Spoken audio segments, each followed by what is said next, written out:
Hello, in this video I will show you how to install Firefox on Redmi 14R.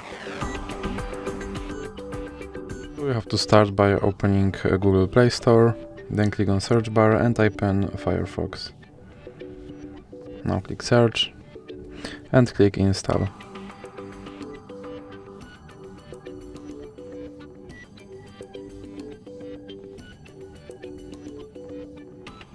Now you can click open.